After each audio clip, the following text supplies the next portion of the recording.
인문강의 세 번째 시간 시작하겠습니다. 이제 행정소송법 개관할 건데요. 행정소송법 봅시다. 설명 드려볼게요. 행정소송법은 우리가 분석하는 건 딱 두 가지밖에 없다라고 말씀드렸죠.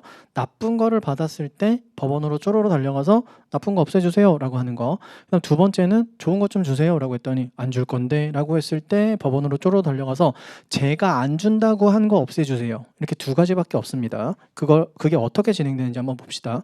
첫 번째로 제가 쓰는 UI가 두 개예요. 아까 전에 잠깐 보셨죠? 하나는 화살표를 위에서 아래로 내리 꽂아서 뭔가 허가 취소 이런 걸 먹으면 이 영원히 고통받는 을이 법원으로 쪼로 달려가서 소송을 제기하는 이런 UI도 하나 쓰고요.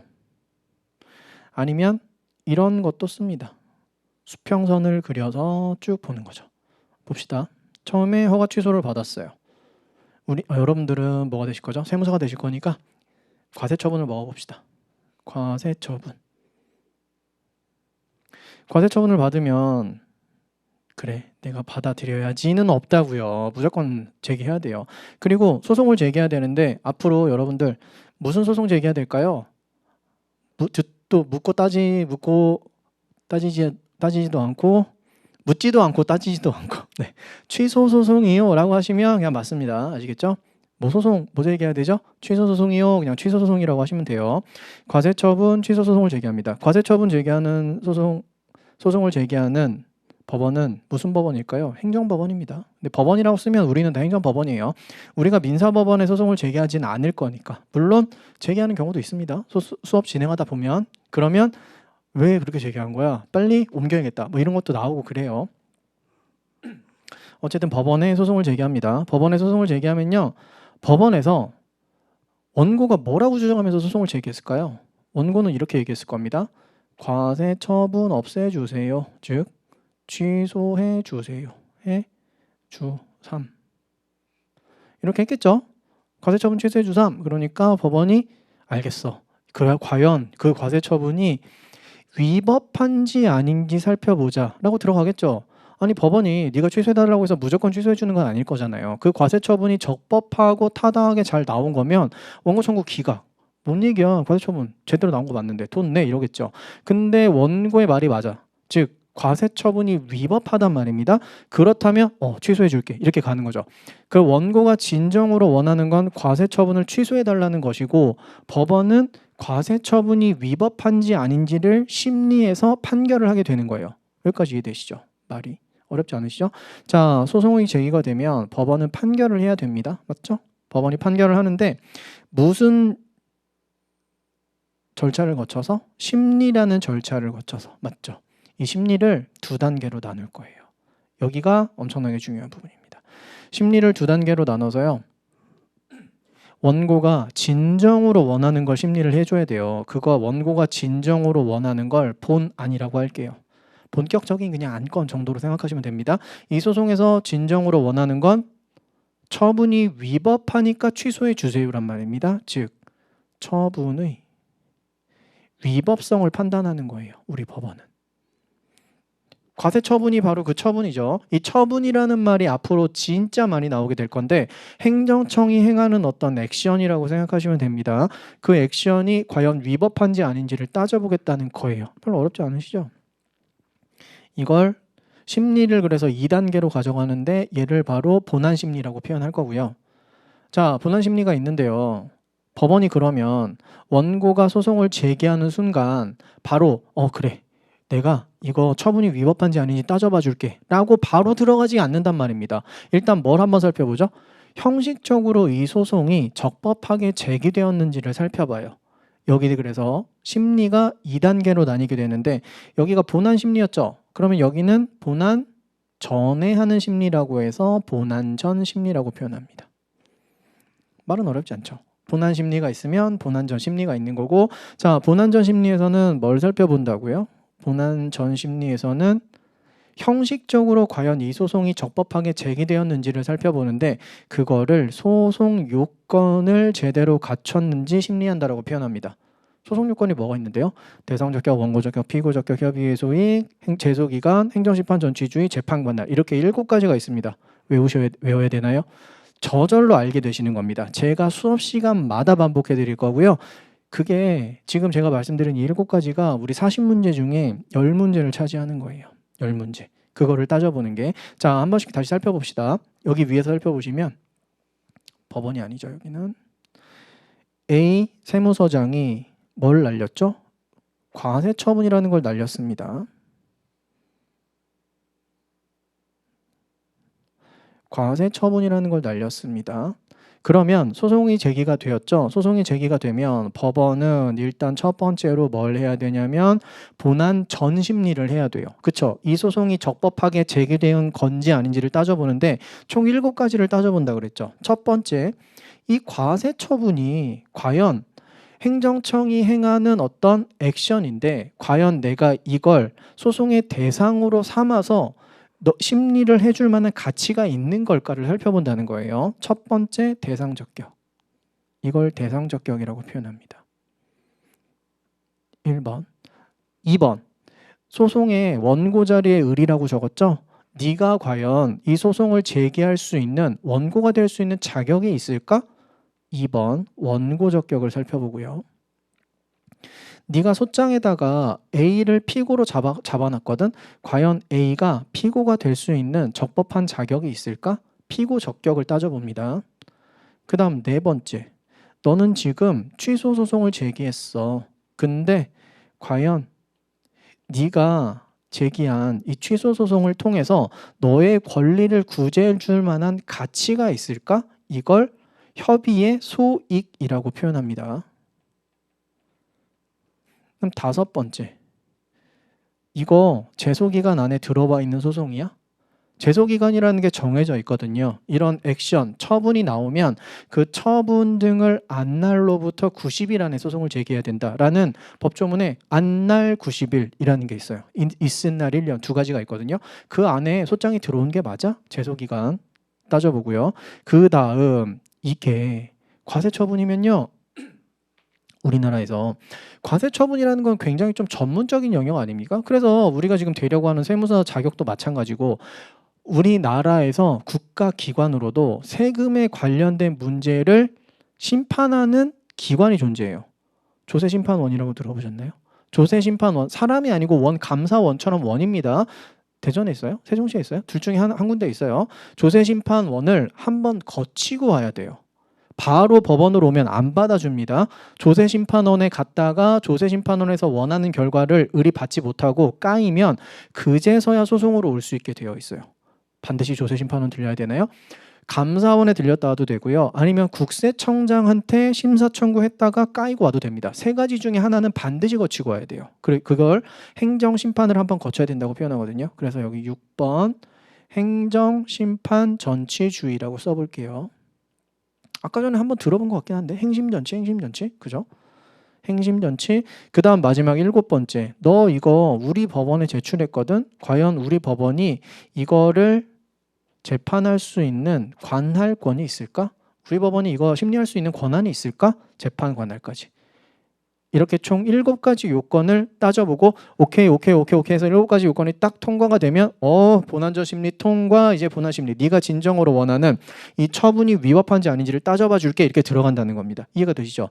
여기에서 1, 2, 3, 4, 5, 6, 7에서 시험 문제 10개 나온다고요. 좀 더 많이 나오기도 합니다. 10개 정도 나온다고 보시면 돼요. 그러면 본안 심리 쪽에서 또 10개 정도 나오는 거고요. 판결에서 또 한 7, 8개 나오고요. 한두 개씩은 조금씩 차이가 있고, 그 다음에 이것까지 하면 이게 전부 다 취무부 당민기 있었죠. 아까 소송 6가지였잖아요. 취소 소송이 여기서 끝나게 되는 거고, 그 다음에 무부 당민기가에서 또 10문제가 나오게 되는 거고요. 이해가 되시죠? 10개, 7에서 8개, 그 다음에 무부 당민기에서 10개. 이렇게 해서 총 40문제가 완성이 되는 거예요. 이해가 되시나요?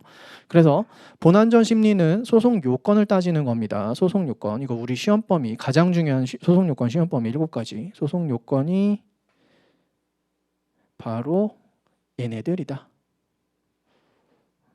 아까부터 얘가 신경이 쓰였어. 네. 네모가 떳떳하지 않았어요. 그죠? 네. 이렇게 총 7가지 소송 요건을 살펴보게 되는 겁니다. 그다음에 본안 심리, 처분이 위법한지 아닌지도 따져봐야 되겠네요. 어떻게 보면은 가장 중요한 게 처분이 위법한지 아닌지 따져보는 거 아니에요? 그죠? 근데 처분이 위법한지 아닌지 따져보는 건 우리의 시험 범위가 아닙니다. 우리는 행정법이라는 특정 학문에서 행정소송법 파트만 보는 거예요. 그 서점 가보시면 행정법 개론 아니면 행정법 강의라는 타이틀을 달고 있는 교수님들 교과서가 보면 이만하잖아요. 그죠?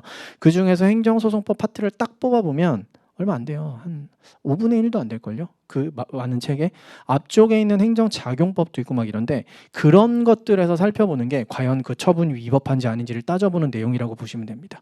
실제로 그래서 우리 공무원 시험이나 이런 데서는 행정소송법이 아니고 행정법이잖아요. 그러면 행정법의 범위가 지금 행정소송법보다 훨씬 더 넓다라고 보시면 됩니다. 3-4배는 넓죠. 우린 하지만 쏙 빼서 행정소송법만 가져가는 거니까 처분이 위법한지 아닌지를 실질적으로 따지는 건 우리의 시험 범위는 아니라는 겁니다. 그러면 본안심리에서 본안심리는 아예 안 봐도 되는 거예요? 아까 10문제 나온다면서. 나오죠. 본안심리를 진행하면서 발생하는 절차적인 문제들, 이런 것들에 대해서는 시험에 나온다는 겁니다. 관련 청구 소송의 이송병합이 있고요. 그다음에 소송 참가 같은 거 있고요. 집행정지 있고요. 뭐 그렇게 한 8가지 주제가 있어요. 여기는 7가지 주제였잖아요. 여기는 8가지 주제가 있습니다. 그래서 제 교재가 이런 식으로 규정이 돼 있어요. 소송 요건 앞에 보고 그다음에 본안 심리에서 발생하는 8가지 문제들 또 보고 그다음에 판결 보고 그다음에 무부당민기 보고 그리고 끝나는 겁니다. 제 기본 강의가 한 12회 정도 13회 정도로 구성이 되어 있는데 그중에서 취소 소송 몇 회 할 것 같으세요? 8회 정도요? 10회 합니다. 10회. 그리고 나머지 2회 동안 무부당민기 쭈르륵 보고 끝나는 거예요. 그만큼 취소 소송이 훨씬 더 중요합니다. 취소 소송이 가장 중요한 거예요. 그 드릴 말씀도 참 많고 그렇습니다. 그 다음에 본안심리에서 나오는 또 8가지 주제가 있고요. 뭐 소송 참가 등. 소송 참가 그리고 뭐 집행정지 기타 등등 여러 가지 문제들이 있습니다. 하나만 보여드릴까요? 소송 참가 하나만 보여드릴까요? 그것도 별로 어렵지 않아요. 재밌는 거 제가 맨날 하는 근데 이게 이제 합쳐져 가지고 재미가 좀 없어지겠네요. 제가 맨날 하는 거는 갑과 을인데 갑과 을이 장관, 무슨 장관이죠? 국토부 장관입니다. 갑은 누구예요? 대한항공. 을은 누구예요? 아시아나항공. 뭐 하는 겁니까? 운수권 배분 신청하는 겁니다. 이거 우리나라에서 인천공항에서 예를 들어서 제가 좋아하는 사이판에 비행기를 띄우려면 운수권 배분을 받아야지만 띄울 수 있는 거거든요. 그러면 누구나 신청하면 누구나 다 줍니까? 아니에요. 수요와 공급을 고려해서 하루에 몇 대를 정해놓고 그거를 담당하는 항공사를 지정해 준다라고 생각하시면 돼요. 그러면 제가 좋아하는 사이판 같은 경우는 많이 가고 싶을 거 아니에요. 그래서 운수권 배분 신청합니다. 이번에 배분 받습니다. 라고 하면 여러 가지 항공사에서 여러 군데 항공사에서 배분 신청을 하겠죠. 다 준다고요? 아니라고요. 여기에만 배분해 준다고요. 운수권 배분. 그러면 누가 화가 나죠? 우리 화가 나죠. 난 왜 안 주는 거야? 뭘로 다퉈야 된다고요? 소송으로 다퉈야 된다고요. 항상. 자, 을이 여기서 소송을 제기합니다.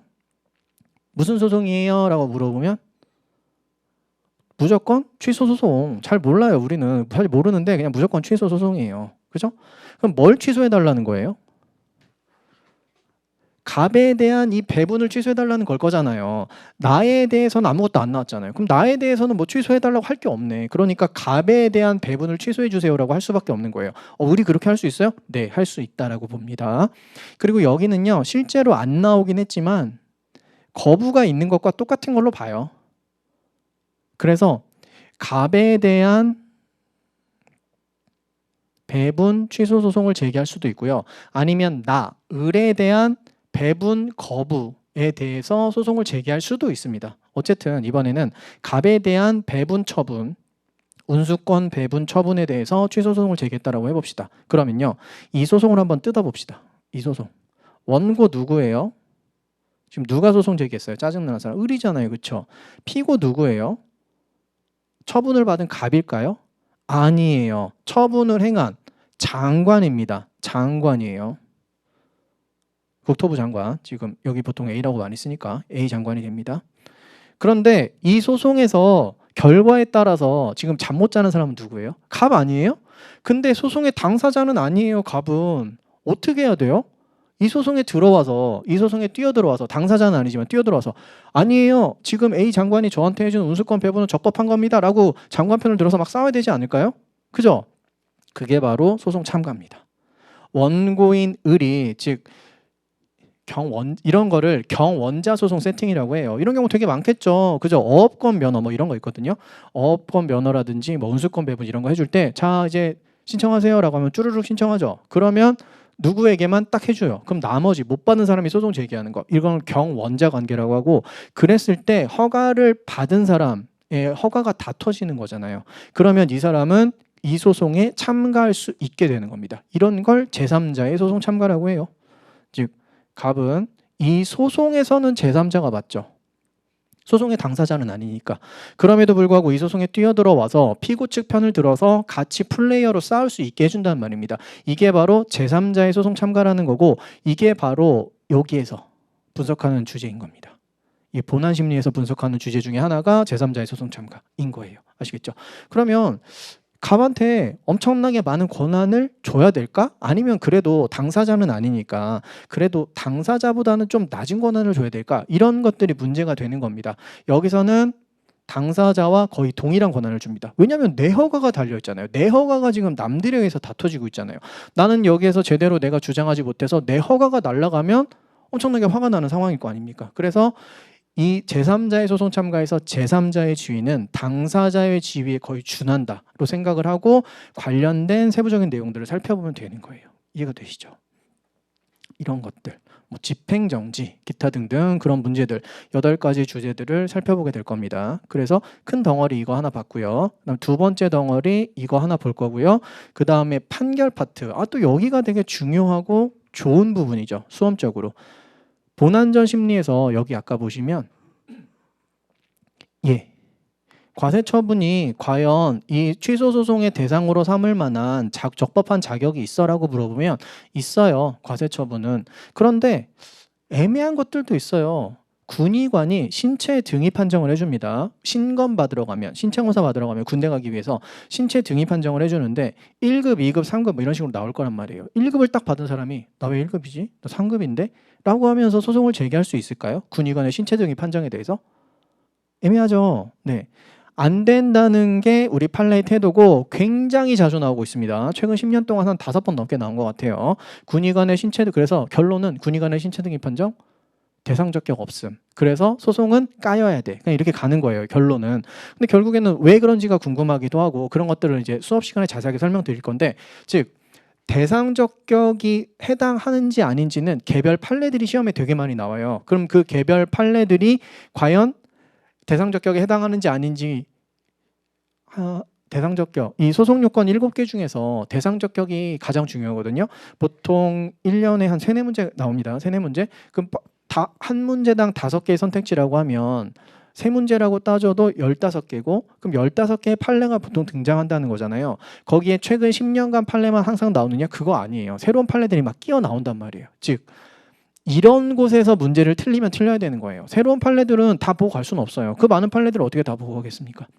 그래서 최근에 10년 동안 나온 판례들 위주로 살펴보고 가되 거기서 답이 나와주면 좋은 거고, 만약에 새로운 판례들이 한 문제에 4가지가 박혀있다? 그러면 뭐 넘어갈 수밖에 없는 거죠. 나머지 하나에서 답이 나오지 않는 이상. 그래서 만약에 여러분이 틀려야 된다면 이렇게 새로운 판례들이 등장하는 데에서 틀려야 되는 것이고, 무부, 당민기라든지 뭐 이런 데서 나오는 그런 맨날 나오는 문제는 항상 맞추셔야 되는 겁니다. 즉 여기가 마찬가지. 여기 판결 파트는요 7문제 정도 나와요. 근데 양이 많지가 않고 새로운 판례가 등장하는 부분이 아니에요. 얼마나 좋아요. 맨날 나오던 것만 나오면서 양은 적은데 말이 많이 나와. 이런 부분에서는 시간을 줄이면서 맞춰야 되는 부분이고, 만약에 틀려야 되면 새로운 판례가 등장하는 부분, 그런 부분에서는 빨리빨리 넘어가야 되는 거예요. 실제로 이번에 합격수기 써주신 분 중에서 그런 내용이 있었습니다. 변호사님이 말씀하신 것처럼 새로 판례에 나오는 것들 보지도 않고 바로 넘어갔습니다. 92.5점인가 받으셨더라고요. 실제로 되게 잘하신 것 같아요. 그게 가장 좋은 방법입니다. 100점 맞는 수업은 하면 안 되는 거고, 여러분도 그렇게 대비하시면 안 되는 거고, 0점에서 80점까지 올리는 시간이랑 80점에서 90점까지 올리는 시간 아마 비슷할 거예요. 아시죠? 이런 것들. 한 개 효용이 항상 한 개의 점수가 한계 상승 점수가 같아질 때까지 공부를 하셔야 되잖아요. 그죠? 내가 지금 2시간을 투자를 해서 점수가 5점 오를 수 있는 그 과목부터 먼저 하셔야 되는 거죠. 그죠? 그래서 이것들을 이제 법조문을 보면서 한번 살펴봅시다. 간단하게. 1조 목적. 제가 말씀드렸죠. 항상 법의 1조는 목적이 보통 나온다. 그래서 이 법은 좋은 말 많이 써 있습니다. 행정소송 절차를 통하여 행정청에 위법한 처분, 그 밖에 공권력 행사, 불행사 등으로 인한 국민의 권리 또는 이익의 침해를 구제하고 공법상의 권리관계, 법 적용에 관한 다툼을 적정하게 해결함을 목적으로 한다. 좋은 말은 다 갖다 박아놨죠. 시험에 아직까지 등장한 적은 없습니다. 1조는요. 그 다음에 2조는 맨날 뭐가 나온다고요? 이 법에서 사용하고 있는 용어들이 나올 겁니다. 1호 처분 등이라 함은 행정청이 행하는 구체적 사실에 관한 법 집행으로서의 공권력 행사 또는 그 거부와 그 밖에 이주는 행정적용까지가 처분이고요. 및 행정심판에 대한 재결을 말한다라고 했으니까 처분 더하기 재결이 바로 처분 등이 되는 거고요. 그 다음에 2호 부작위? 여기에서 이제 하나 업그레이드를 해볼까요? 우리가 분석하는 가장 첫 번째 사례는 나쁜 걸 받아서 없애주세요였고요. 두 번째 사례는 좋은 거 주세요 했는데 안 주는 경우, 안 줄 거야 라고 하는 경우였습니다. 즉 허가 신청했는데 안 줄 건데 라고 거부를 명시적으로 했으면 안 줄 건데 라고 한 액션을 취소해 주세요 라고 할 수 있지만 행정청이 업그레이드가 됐어. 이제 안 줄 건데 라고 하면 취소송 제기하겠지. 나 아무 대답도 안 해야지 이러고 있는 거예요. 아무 대답도 안 하고 있는 거예요. 어떡하지? 아무 대답도 안 하고 있으면? 뭐라도 액션을 취해야 사법부가 사후적으로 행정청의 액션에 대해서 뭔가 판단을 할 수가 있을 텐데 아무것도 안 하고 있을 때는 어떻게 해야 될까요?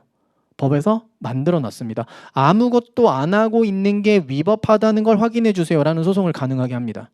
부작이라는 말이 그거예요. 부작이라는 게 아무것도 안 하고 있다라는 걸 뜻하는 거거든요. 지금 부작이 하고 있는 게 위법하다는 거를 확인해 주세요라는 소송을 인정합니다. 그게 바로 부작위 위법 확인 소송이에요. 그러면 부작위 위법 확인 소송에서 뭔가 이슈가 될 만한 게 뭐가 있을까요? 쟁점이 될 만한 게 일단 뭐를 해야 되는 의무가 있음에도 불구하고 안 했을 때 그 안 하고 있는 게 잘못된 거다라고 판단을 할 수가 있는 겁니다. 아까 전에 그 사례를 가지고 다시 설명을 드려볼까요? 제가 지금 종로구청에 달려가서 100만 원 주세요라고 하면 뭐지? 그냥 이럴 거란 말이에요. 아무것도 안 하고 있네? 부작위 위법 확인 소송 제기하겠다. 받아주겠어요? 안 받아줄 거란 말입니다. 종로구청에서 만약에 저한테 100만 원을 줄 법률상 의무가 있음에도 불구하고 달라고 했는데 안 주고 있어요.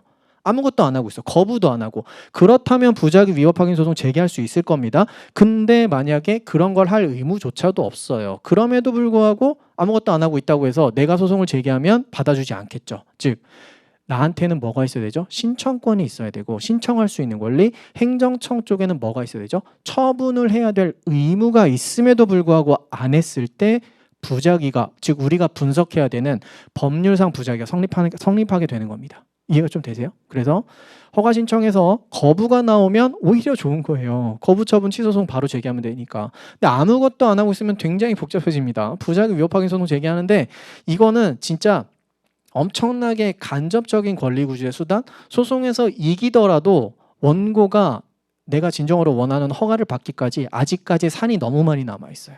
이건 나중에 알게 되실 겁니다. 부작이라는 말, 전 아직도 생각나는 게 저는 아까도 말씀드렸다시피 학부에서 경영학을 했다 그랬잖아요. 그래서 법학을 배워본 적이 없어요. 상법은 좀 보긴 했어요. 상법은. 그러다가 처음으로 법을 공부한 게 민법도 아니었어요. 저는 행정법을 먼저 공부했거든요. 행정소송법을 봤는데 부작이라는 말이 막 나오는 거예요. 재밌었어요. 되게 적은 인생을 산 건 아닌 것 같은데 처음 보는 단어였다. 그리고 그 단어가 대단한 게 아니었다라는 걸 보는 순간 이거 되게 재밌는데 라는 생각을 좀 하게 됐습니다. 그게 부작위였어가지고 아직도 제가 종종 말씀을 드립니다. 부작위는요 안일부거든요. 그러면 이거잖아요. 자귀가 아니라는 거잖아요. 자귀는 뭐예요? 두예요. 두. 뭔가 하는 게 자귀예요. 부작위는 두, nothing입니다. 아무것도 안 하고 있는 것을 얘기하는 겁니다. 그렇다고 그냥 무조건 지금 종로구청장은 아무것도 안 하고 있는 거 많잖아요. 지금 여기 청소 안 하고 있잖아요. 그런 거에 전부 다 우리가 분석할 만한 가치가 있는 부작위가 아닐 거란 말입니다. 그래서 우리가 분석할 만한 가치가 있는 부작위는 바로 이런 겁니다. 일단 신청을 해야 되고요. 상당한 기간 동안 뭔가 응답을 안 해야 되고요. 처분을 하여야 할 의무가 있어야 되는 겁니다. 이게 가장 중요하겠죠. 그럼에도 불구하고 하지 아니할 때 그때 바로 우리가 분석하는 부작위로서 성립이 되는 겁니다. 이거 나중에 두 문자 딸 거예요. 당, 상, 처. 하지 아니하는 것은 실제로 부니까 부작이니까 이걸 부해서 당상처부, 당상처부 이런 식으로 많이 말씀드릴 겁니다. 2조 2항 넘어갈 거고 3조 행정소송 종류 보겠습니다. 행정소송은 다음에 4가지로 구분합니다. 항, 당, 민, 기고요. 4조에서 항고소송은 다음과 같이 구분한다. 취, 무, 부 이렇게 간다 그랬죠. 그래서 항고소송을 이렇게 나눈다. 취, 무, 부로 또. 그래서 최종 카테고리에 있는 가장 하위 카테고리에 있는 소송의 종류를 따지면 취, 무, 부, 당, 민, 기가 되었다. 맞죠? 근데 우리가 일단 오늘 챙겨가실 건 잘 모르면 취소소송이다. 잘 모르면 그냥 취소소송 제기하겠지 뭐 이렇게 생각하시면 95%는 맞을 겁니다. 95%는 5조 넘어갈 거고 6조 넘어갈 거고 7조 넘어갈 거고요. 8조 다 넘어갈 거고요. 8조 한번 봅시다. 1항 행정소송에 대하여는 다른 법률에 특별한 규정이 있는 경우를 제외하고는 이 법이 정하는 바에 의한다. 즉 일반법이라는 걸 얘기하는 거거든요. 즉 과세처분에 관련해서는 무슨 법이 있을까요? 여러분들 세무사 되시면 무슨 법 많이 보실 것 같으세요? 국세기본법, 지방세기본법, 부가가치세 관련해서 매 분기마다 신고가 있으니까 부가가치세법도 보실 거고 법인세법도 만약에 특화하실 거면 그것도 보셔야 될 거고 또 뭐 보셔야 될까요? 소득세법 보셔야 될 거고 그렇죠? 이런 법들을 많이 보실 거 아니에요. 행정소송법을 먼저 적용할 것 같으세요? 그런 법을 먼저 적용할 것 같으세요? 그런 법을 먼저 적용하겠다는 겁니다. 만약에 그 과세처분에 관련된 소송 절차에 관해서 그쪽 법에서 정하고 있으면 그런 법을 먼저 적용해라. 그런 법에 빈 공간이 있으면 그제서야 행정소송을 가져다 쓰자라는 겁니다. 1항. 2항 행정소송에 관하여 이 법에 특별한 규정이 없는 사항에 대하여는 법원조직법과 민소법, 민사집행법의 규정을 준용한다. 행정소송법이 46개 조문밖에 없다 그랬잖아요. 46개 조문으로 과연 행정소송이라는 거를 다 규율할 수가 없습니다. 왜 없는지 아세요? 민사소송이 원래 소송의 근본은 민사소송이거든요. 제가 아까 말씀드렸죠. 민법이 모든 법의 근본이라고. 민사소송은 몇 조까지 있는지 아세요? 거의 한 600 몇 조가 있을 거예요. 민사소송 절차에 관련해서. 행정소송도 제대로 규율을 하려면 그 정도 돼야 돼요. 그런데 행정소송은 나중에 만들어진 법이니까 이미 민사소송과 굉장히 유사한 점도 많을 거 아닙니까? 그러니까 행정소송에 굉장히 특유한 절차라든지 쟁점에 대해서만 입법을 해놓고 만약에 여기가 좀 비어있다 싶으면 이미 만들어져 있는 민사소송에 관련된 거 가져다 쓰자라고 하고 있는 겁니다. 아시겠죠? 그래서 3가지 가져다 씁니다. 여기 비어있어? 행정소송법이 비어있어? 그럼 법원조직법 가져다 쓰고 민사소송법 가져다 쓰고 민사집행법 가져다 쓰자 이렇게 보고 있습니다. 이거 외우셔야 돼요. 첫 번째로 나오는 두 문자가 아마 얘일 것 같은데요. 법소집입니다. 법소집. 나와요. 시험에. 작년에도 나왔고 올해는 안 나왔던 것 같은데 법소집 자주 나옵니다. 그 다음에 2장 이제 넘어가서 보겠습니다. 1조부터 8조까지는 우리 행정소송법이 46개 조문인데 1조부터 8조까지는 총론이라고 생각하시면 되고 전체적인 개관이고 행정소송에 대해서 뭐 종류 있고 목적 정의 막 이런 것들이 있고 그 다음에 2장 바로 취소소송으로 들어가죠. 제가 몇 개 있다 그랬죠? 26개 조문이 있다 그랬죠. 9조부터 34조까지 있습니다. 34에서 26 빼면 8 나와야 되는 거 아니야? 34 빼기 9 한 다음에 더하기 1 하셔야 돼요. 9조까지 포함해야 되기 때문에 더하기 1 하는 거 나중에 제소기간 계산할 때 쓸 겁니다. 제소기간 계산하는 문제가 21년도에 한 번 나왔었거든요. 그 이후로 안 나오고 있긴 한데 계산 나중에 하실 겁니다. 90일. 재밌어요. 계산하는 거. 자 보시면 여기가 9조부터 34조까지가 바로 취소소송에 관련된 법조문입니다. 9조 재판 관할. 본 것 같은데? 네, 아까 보셨습니다. 소송 요건 중에 하나였어요. 7번째 요건. 우리 법원이 과연 취소소송 제기가 됐을 때 우리 법원이 이거 심리할 수 있을까? 라는 게 바로 재판 관할이에요. 1항만 한번 읽어보겠습니다. 취소소송의 제1심 관할법원은 피고의 소재지를 관할하는 행정법원으로 합니다. 즉 소송은요. 이건 민사소송의 대원칙이기도 한데요. 소송은 원고가 소장을 날리면서 시작하죠. 원고가 일단 유리한 거예요. 맞죠? 왜냐하면 내가 무방비 상태인 피고를 소장을 날리면서 공격을 하니까 피고 너무 불쌍한 거 아니야? 피고한테도 뭔가 좀 이점을 줘야 되지 않을까? 걔네 동네 가서 싸워랍니다. 대원칙. 피고 동네 가서 싸워라예요. 그래서 아무 법원에나 제기하면 안 돼요. 민사소송도 마찬가지입니다. 여러분이 제주도에 살고 계신 제주도의 주소지를 갖고 계신 누구한테 돈을 빌려주셨나요? 소송으로 해결하시겠다고요? 제주지방법원에 제기하셔야 됩니다. 제주지방법원에. 그래서 대원칙 걔네 동네 가서 싸워라. 2항 3항은 넘어갈 거고요. 10조 넘어가고요. 11조 넘어가고. 그다음에 원고 적격. 나왔다. 원고한테 과연 이 소송을 제기할 적법한 자격이 있을까가 원고 적격이에요. 여기서 중요한 말은 법률상 이익이라는 말입니다. 한 100번 들으시면 시험 보러 가시지 않을까요? 법률상 100번이 뭐야? 최소 한 300번은 들으셔야 되지 않을까요? 법률상 이익은 근거법규 관련 법규에 의하여 보호되는 개별적, 직접적, 구체적 이익이다라는 말도 계속 들으실 겁니다. 근관계직구라고 표현 많이 하고요. 넘어갑니다.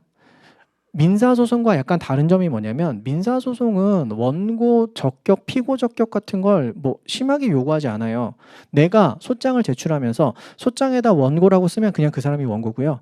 소장에다 피고라고 쓰면 그 사람이 그냥 피고예요. 내가 학생분한테 돈을 빌려줬습니다. 그거를 주장하면서 학생분의 뭐 주소하고 이름이랑 뭐 이런 걸 알아가지고 소를 제기합니다. 근데 이게 황당할 거 아니에요. 돈을 예를 들어서 안 빌려준 상태예요. 뭐야? 내가 왜 피고야? 저는 피고가 아니에요. 가 아니고 피고는 피고예요. 소송에 나와서 말씀하시면 되는 거예요. 아시겠죠? 그러니까 민사소송에서 원고 피고는 진짜 단순하게 원고 자리에 원고라고 쓰면 원고고요. 피고 자리에 피고라고 쓰면 피고예요. 난 피고가 아닌데가 아니고 제가 말도 안 되는 얘기를 하고 있는데라고 법원에 와서 얘기하시면 된다고요. 아시겠죠? 현실적으로 정말 돈을 빌려준 사실이 1도 없는데 소송을 제기하진 않을 거잖아요. 뭔가 그쵸? 그래서 원고 적격이라는 게 민사소송에서는 별로 중요하지가 않아요. 피고 적격도 마찬가지. 근데 행정소송에서는 중요합니다. 아까 전에 보셨죠? 처분은 쟤한테 나왔는데 이 사람이 소송 제기하고 막 이러잖아요. 그죠? 그랬을 때 과연 네가 소송을 제기할 적법한 자격이 있을까를 따져본단 말입니다. 중요한 쟁점이에요. 원고 적격 나왔으면 이제 뭐 나와야죠? 피고 적격 나와야죠. 단순히 피고라고 적었다고 끝나는 게 아니고 처분 등을 행한 여기도 한번 봅시다. 대원칙 처분 등을 행한 행정청. 처분 등은 아까 보셨죠? 아까 정의에서 처분 더하기 재결이라고 나왔었는데 그냥 행정청이 행하는 액션이라고 생각하시면 되는 겁니다. 행정청이 어떤 액션을 취했죠. 그 액션을 취한 행정청이 피고가 되면 됩니다. 처분서가 날라왔어요. 여러분들 처분서가 날라왔는데 거기에 마지막으로 도장 꽝 찍고 나왔을 거 아니에요. 그 사람이 피고가 되면 됩니다. 보통은 그래도 우리가 좀 받을 수 있는 나쁜 처벌 같은 거 나쁜 처분 같은 게 뭐 있을까요? 예를 들어서 교통신호 같은 거 위반했다 해서 면허 정지 같은 거 날라온다든지 만약에 그런 것들을 날라오면 소송을 제기한다면 받아들이면 안 되니까 우리는 무조건 소송까지 가야 되니까 그러면 그 밑에 도장 꽝 찍은 바로 그 도장의 주인을 피고로 해서 소송을 제기하면 되는 겁니다. 아시겠죠? 그리고 단순하게 좀 생각해 보시면 여러분들한테 처분을 누가 할 것 같으세요? 만약에 처분이 나온다면? 글쎄 누가 할까? 뭐 그냥 동사무소 이런 데서 하는 거 아니야? 공무원 도장 찍어서? 아닙니다. 국민한테 처분을 하는 행정청은 일반 우리가 흔히 생각하는 되게 끝발 있는 사람이에요. 여러분들 받은 처분 있다 그랬죠? 운전면허 거기 뭐 찍혀 있어요? 서울지방경찰청장 찍혀 있을 겁니다. 서울이시라면. 경기도에서 받으셨습니까? 경기지방경찰청장 찍혀 있을 거예요. 지방이라면 다 지방의 경찰청장 분 찍혀 있을 거예요. 서울지방경찰청장이면요. 우리나라에서 경찰에서 거의 넘버 2 아니면 넘버 3라고 보시면 돼요. 그리고 뭐 허가를 신청해서 영업허가 같은 거 신청하면 서울이라면 서울은 자치구이기 때문에 우리가 선거에서 뽑는 자치구이기 때문에 구청장 도장 찍어서 나오는 거지 일반 시군구라면 시장 아니면은 뭐 그런 어쨌든 굉장히 끝발이 있는 도지사 이런 사람 도장 찍어서 나오는 거예요. 국민한테 처분 나오는 거는 굉장히 우리가 흔히 생각하는 되게 높은 사람 도장 찍고 나옵니다. 아시겠죠? 이것도 행정청의 굉장히 중요한 징표 중에 하나예요. 나중에 피고 적격 가서 설명드리게 될 거고요. 피고는요 잡기가 어려워요. 도장 보고 하면 된다면서 쉬운 거 아니야? 그래도 되게 어려워요. 지금까지 모르셨잖아요. 그죠? 만약에 그 얘기 한 번도 들은 적 없는 사람이 뭐 어떤 처분을 받았어. 누구를 피고로 잡아야 되지부터 일단 고민일 거란 말입니다. 그래서 현실적으로 피고를 누구로 잡느냐는 되게 어려운 문제고요. 실제로 잘못 잡는 경우도 많아요. 그럼 뭘 인정해 줘야겠어요? 바꾸는 걸 인정해 줘야 되겠죠. 그걸 바로 피고 경정이라고 합니다. 피고는 잡기가 현실적으로 어렵기 때문에 피고 경정이라는 법조문도 있는 거예요. 공동소송 넘어가고 여기 나왔다. 제3자의 소송 참가는 아까 한번 보셨죠. 제가 간단하게 설명드린 대한항공과 아시아나항공 경원자 관계라는 것까지도 하나 생각하시면 좋을 것 같습니다. 그 다음에 제3자의 소송 참가 말고 피고편으로 참가하는 행정청의 소송 참가도 있습니다. 이건 나중에 설명드릴게요. 지금 말씀드릴 건 아닌 것 같고. 자, 그 다음 18조. 행정심판과의 관계. 이거 과세처분은 바로 과세처분 받았다고 해서 행정법원으로 쪼로 달려가서 취소소송 제기하면 어떻게 한다고요? 안 받아줘요. 각하시켜버린다고 합니다. 소송 요건을 제대로 갖추지 못한 상태에서 소제기하셨습니까? 그럼 각하시킵니다. 대표적으로 애완견을 원고로 넣고 소송을 제기해볼까? 각하. 이렇게 가는 거예요. 애완견은 뭐가 없으니까 원고 적격이 없을 거 아니에요. 그쵸? 실제로 되게 유명한 사건이 있습니다. 천성산 터널을 만들려고 산을 뚫으려고 해요. 그래서 산을 뚫으면 안 된다고 어디서 오겠어요? 환경단체들이 와서 막 소송을 제기하겠죠. 원고로 누구 잡았는지 아세요? 천성산 도롱뇽을 잡아서 원고 자리에 넣고 소송을 제기한 사안이 있습니다. 도롱뇽 넣으면 각하될 거 몰랐을까요? 알았겠죠. 왜? 이슈되게 하려고 했겠죠. 어쨌든 실제 사건입니다. 도롱뇽 원고 자리에 넣어서 소송 제기한 경우 있어요. 근데 원고 적격 흠결 각하. 물론 원고 적격 이전에 당사자 능력 흠결인데 어쨌든 원고 자리에 들어갈 수가 없는 거잖아요. 그런 것들도 있습니다. 그 다음에 행정심판과의 관계. 아까 전에 이제 말씀드리다가 어디를 반드시 거쳐야 된다? 조세심판원 아니면 국세청장 감사원 3개 중에 하나는 반드시 거치고 거기에서 원하는 결과를 받지 못했을 때 비로소 어디로 갈 수 있다? 행정소송으로 갈 수 있다. 취소소송으로 갈 수 있다는 거죠. 그래서 과세처분인 경우에는 그거를 뭐라고 표현하냐면 행정심판을 미리 거쳐야 된다. 그래서 행정심판 전치주의라고 표현해요. 행정심판을 미리 거쳐야 된다라는 걸 행정심판 전치주의라고 하고 반드시 행정심판을 거친 다음에 원하는 결과를 못 받았을 때 소송으로 가라라는 게 바로 필요적 행정심판 전치주의라고 표현합니다. 그러면 우리 모든 소송은 필요적 행정심판 전치주의가 원칙일까요? 라고 물어보시면 아닙니다. 법을 보시면 아시겠지만 우리는요 임의적 행정심판 전치주의가 원칙입니다. 임의적이라는 건 행정심판 가도 되고 안 가도 되는 거네요. 바로 소송으로 가도 된다는 게 원칙이에요. 그래서 여기 누가 정했는데? 법에서 정해놨잖아요. 읽어봅시다.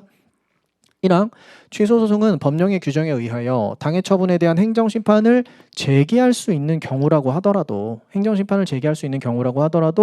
행정심판을 거치지 아니하고 소송을 제기할 수 있다가 원칙이에요. 18조 1항 본문은 틀림없이 뭘 원칙으로 하고 있다? 임의적 행정심판 전치주의를 원칙으로 하고 있습니다. 행정심판 갈지 안 갈지는 당사자의 선택에 따른 것이고 바로 소송으로 가도 받아줘야 되는 게 원칙입니다. 하지만 단서, 예외 다른 법률에 당해 처분에 대한 행정심판의 재결을 거치지 않으면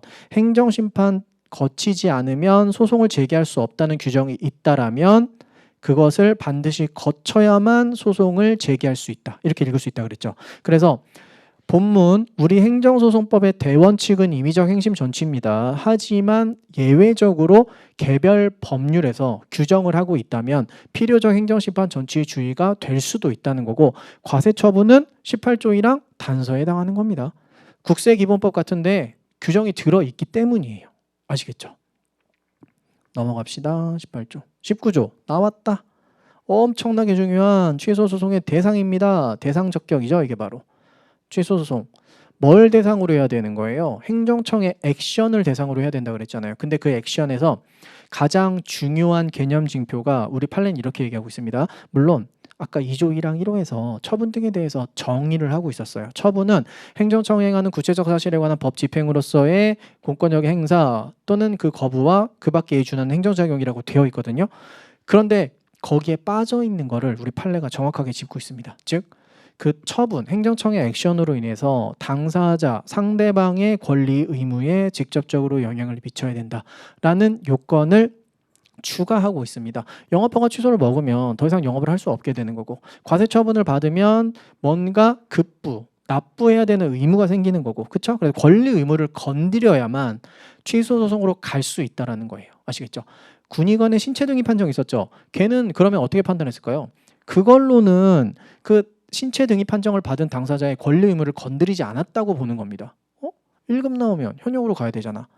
현역으로 가야 되는 건 군의관이 1급 판정을 지방병무청장한테 통보하고요. 그럼 지방병무청장이 그걸 고려해서 너는 현역병 대상이야 라고 하는 순간 네가 바로 현역병으로 가야 될 의무가 생기는 거기 때문에 군의관의 그 신체 등이 판정을 다투는 게 아니고 지방병무청장의 입영 통지라든지 그 병역 처분을 다퉈야 된다고 보고 있는 거예요. 이해가 되시죠? 어떤 건지. 그런 내용입니다.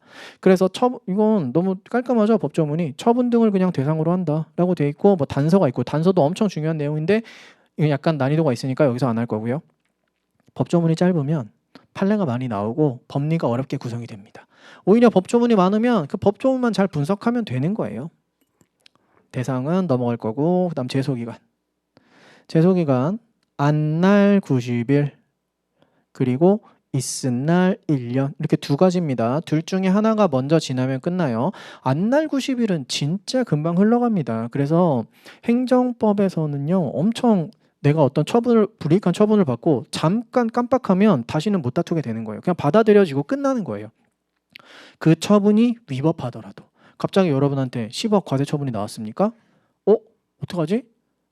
뭐 잘못 나온 건데 뭐 90일 지나면 내셔야 되는 거예요. 그냥 확정입니다. 더 이상 다툴 수가 없어요. 물론 그 처분이 하자가 너무 크면 취소 소송이 아니고 무효 확인 소송이라는 걸 제기할 수 있고요. 무효 확인 소송은 제소 기간에 제한이 없긴 합니다. 나중에 어쨌든 안날 90일 이거는 뭐 저절로 알게 되시는 거예요. 안 해오셔도 안날 90일. 그 다음에 소의 변경. 아까 소송의 종류가 취무부 당민기 뭐 이런 것들이 있었잖아요. 뒤쪽에 민기는 잠깐 빼놓고 취무부 당까지 해서 좀 왔다 갔다 변경하는 걸 가능하게 해줘요. 그냥 그 내용입니다. 넘어갈 거고요. 처분 변경으로 인한 소의 변경 넘어갈 거고 집행정지 이건 그거 아니죠. 소송 요건이 아니죠. 집행정지도 넘어갈게요. 집행정지, 취소, 그 다음에 심리 보겠습니다. 행정심판 기록의 제출 명령. 과세처분 먹었습니다. 나는 이제 알지. 조세심판원 갔다 와야 되는 거 알지? 조세심판원에 갔는데 권리구제가 안 됐어요. 그러면 소송으로 가야죠. 소송으로 갔더니 소송에서 이제 다시 2라운드 시작이잖아요. 내가 까였죠. 그런데 알고 보니까 조세심판원에서 했던 심판도 내가 이길 수 있으니까 거기다가 각종 자료 다 제출했을 거 아니에요. 근데 그거를 다시 또 그대로 출력하고 해가지고 법원에 또 내야 되잖아요. 얼마나 귀찮아. 이렇게 하면 안 될까? 우리 세무서장아, 우리 행정심판 조세심판원에서 심판 한번 받았잖아. 네가 이기긴 했지만 어쨌든 난 소송 또 갈 건데 우리 그 심판 제출했던 자료들 다 땡겨서 법원에서 한 번에 받으면 안 될까? 되게 합리적이잖아요. 맞죠? 그게 바로 25조입니다. 한번 읽어볼까요? 법원은 당사자의 신청이 있는 때에는 결정으로서 재결을 행한 행정청, 이게 그냥 조세심판원이라고 지금 생각하시면 가장 쉬워요. 행정심판에 관한 기록의 제출을 명할 수 있다. 내가 신청하는 거죠, 법원에다. 지금 취소소송 제기할 건데요. 저희 그 과세처분 사건이어가지고요.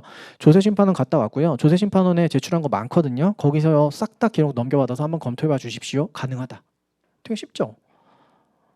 이런 것들은 좀 쉬운 법조문입니다. 26조 넘어갈 거고 27조 넘어갈 거고요. 28조 넘어갈 거고 여기서 이제 슬슬 판결이 좀 나옵니다. 사정 판결, 중요한 판결 나올 거고요. 기속력, 너무 중요해요. 제가 생각하는 가장 중요한 기속력. 여기서 할 수가 없어. 너무 중요해서. 넘어갑니다. 제3자에 의한 재심 청구. 아까 전에 아시아나항공과 대한항공에 뭐가 나왔죠? 운수권 배분이 나왔죠. 운수권이 나왔습니다. 아시아나항공이 소송을 제기했어요. 그럼 대한항공은 빨리 그 소송에 뛰어 들어가야 되죠. 뛰어 들어갈 수가 없는 상황이었어. 없는 상황이었어요. 예를 들어서 나는 그리고 나한테 그 들어갈 수 없는 게 책임도 없어. 나는 들어가고 싶었는데 내가 중국에 있었는데 3년 전이어서 코로나 봉쇄로 못 나왔어.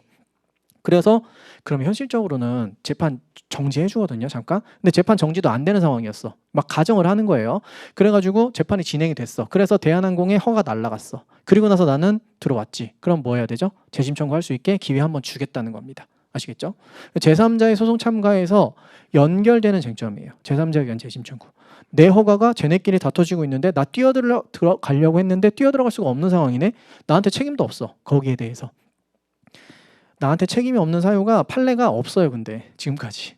웬만하면 들어갈 수 있을 테니까. 아까 전에 말씀드렸다시피 내가 해외에 있는데 뭐 봉쇄로 못 들어갔으면 재판 진행 안 해줘요. 기다려야지. 보통. 근데 어쩔 수 없어. 진행을 했다까지 가봅시다. 그러면은 그 정도면 해주지 않을까라고 예상을 해서 말씀드린 겁니다. 아니면 하나 더 있어요. 제가 영업 허가 받았어요. 근데 내가 영업 허가를 받은 게 공장 설립 허가예요. 그럼 누가 허가 나겠어요? 인근 주민이 허가 나겠죠. 아니 왜 공장이 들어오는 거야? 연탄 공장이라고? 안 되지. 인근 주민이 막 소송 제기하는 거예요. 내가 소송을 제기하려고 했더니 내가라고 하니까 되게 기분 나쁘네. 내가 소송을 제기하려고 했더니 갑자기 코마 상태에 빠졌어. 그래가지고 소송에 들어갈 수가 없네. 그래서 이미 재판 진행이 됐어. 그래서 내 허가 날라갔죠. 그리고 내가 깨어났어. 그러면 제3자 재심 청구 받아줘야 되지 않을까요? 현실적으로 있겠냐고요, 그런 게. 그래서 없어요. 실제로 여기 보시면 여기 되게 중요한 문구가 하나 있는데 뭐가 있냐면 자기에게 책임 없는 사유라는 말이 있죠. 소송에 참가를 못했어야 되는데 그 못 들어온 거에 자기한테 책임이 없어야 돼요. 실제 판례가 있으면 그 판례를 가지고 설명을 드릴 텐데 실제 판례가 없어요, 이게. 그래가지고 그냥 그 정도로 말씀드렸습니다. 넘어갑니다. 소송 비용의 부담, 대원칙. 우리나라 소송 비용 누가 부담하는지 아세요? 패소자가 부담하는 게 대원칙입니다. 일단 소송 비용. 나중에 이것도 소송 비용에 관한 재판에 효력됐고 간접강제됐고 그리고 나서 이제 나머지는 간단하게 보고 가봅시다. 취소소송 외의 항고소송, 항당민기 있었고 항의 취무부였죠. 그러면 취소소송 외의 항고소송이면 무하고 부만 얘기하는 거겠네요. 무효 등 확인 소송과 부작위 위법 확인 소송 법조문 몇 개라고요? 4개라고요. 35, 36, 37, 38. 그죠? 그리고 당사자 소송 보시면 당사자 소송은 조금 많아요. 피고 적격 있고 재판관할 있고 제소기관 있고 앞에서 나왔던 거랑 똑같잖아요. 그죠? 다. 근데 내용이 다른 걸 테니까 아마 피고 적격이란 타이틀을 달고 다시 넣어놨겠죠. 그죠? 이렇게 있고 가집행 선고의 제한 기타 등등 있고 그 다음에 43조는 참고로 위헌 법률 심판으로 날라갔습니다. 헌재가 위헌이라고 결정 내려버렸어요. 그래서 지금 없는 겁니다. 이건 없어요. 그러면 이제 46개 조문 아니네요. 45개네요. 정확하게는. 그런데 이게 제 아픈 손가락 43조. 이게 되게 재밌는데 22년도 1월에 위헌 결정이 떴어요. 그래가지고 제가 22년도 이제 5월에 시험이니까 2월인가 어쨌든 그때 위헌 결정이 떠가지고 여러분 중요합니다. 위헌 결정 헌재가 위헌 결정했거든요. 위헌 결정하면 더 이상 이거는 효력이 없어졌잖아요. 그러니까 국가를 상대로 하는 당사자 소송의 경우에는 가집행 선고를 할 수 없다라고 하면 X. 할 수 있다라고 하면 O 이렇게 가야 되는 상황이에요. 그래서 제가 부랴부랴 특강을 찍었죠. 여러분 이거 되게 중요합니다. 나올 거예요 라고 했는데 22년도에 안 나왔어요. 23년도에 이제 1년 묵었으니까 반드시 나올 겁니다. 안 나왔어요. 24년도에 이젠 나오겠지. 안 나왔어요. 25년도에 여러분 3년이나 묵었는데 이제 나오겠죠. 올해도 안 나왔어요. 나옵니다. 내년에 나올 거예요. 버리고 갈 게 아닌 게 22년도 이전에도 10년 동안 4번인가 나왔던 조문이에요. 근데 22년도에 위헌 결정 나오고서 한 번도 안 나오고 있어요. 그래서 좀 의외다. 반드시 나올 거다. 곧 26년도에 나올 겁니다. 나올 때까지 인디안 기부제 44조 넘어갈 거고요. 그 다음 민중소송과 기관소송이 있어서 이렇게 끝납니다. 민중소송, 기관소송은 딱 법조문 2개밖에 없죠. 이렇게 만들어놨어요. 준용한다.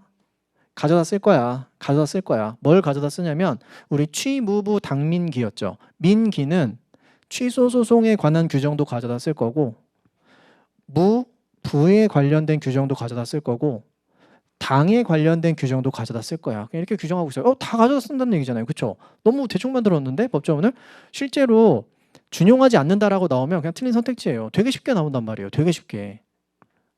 뭐 그런 겁니다. 네. 별로 어렵지가 않아요. 민기는 진짜 제가 보통 하루 수업을 우리가 이제 하루 수업이 6타임으로 바뀌어가지고 그죠? 9시부터 1시, 13시, 그다음 14시부터 16시 이렇게 6타임이잖아요. 저는 이걸 6타임으로 나누거든요. 저는 긴 수업을 좋아하지 않아요. 70분은 거의 한 적이 없는 것 같고 60분도 잘 안 합니다. 저는 50분 4번을 제일 좋아해요. 4시간. 50분 2번. 보통 이렇게 가거든요. 그러면 이 민중소송, 기관소송은 50분짜리 한 타임 정도로 끝납니다. 그냥 별게 없어요. 별게 없고 당사자 소송은 한 50분짜리 4타임 정도 들어가야 되고 당사자 소송이 그나마 취무부 당민기에서 취소 소송 빼고 나머지 소송 중에서는 할 말이 제일 많은 소송이긴 하거든요. 그래서 당사자 소송에서는 조금 시간 많이 들이고 무부는 2개 합쳐서 하루 정도면 그냥 끝날 것 같고 그 정도의 양을 잡아먹고 있습니다. 그래서 행정소송법은 개관은 뭐 이 정도로 마칠게요. 법조문에 대해서 진짜 간단하게만 살펴봤고 법조문 분석한 거는 사실 제 특강이 있어요. 유튜브에 올라와 있는 것도 있고 지금 보셔도 별로 도움 안 되실 겁니다. 지금 아직까지는 들으실 그 실력이 안 되실 거고 입문 강의 정도만 한번 보시고 이제 기본 강의 들어가시면 기본 강의도 입문 강의 안 들었다고 생각하고 보통 진행을 많이 하니까 기본 강의부터 잘 따라오시면 뭐 어렵지 않게 이해하실 수 있을 겁니다. 행정소송법 개관은 여기서 마치도록 하겠습니다. 수고하셨습니다.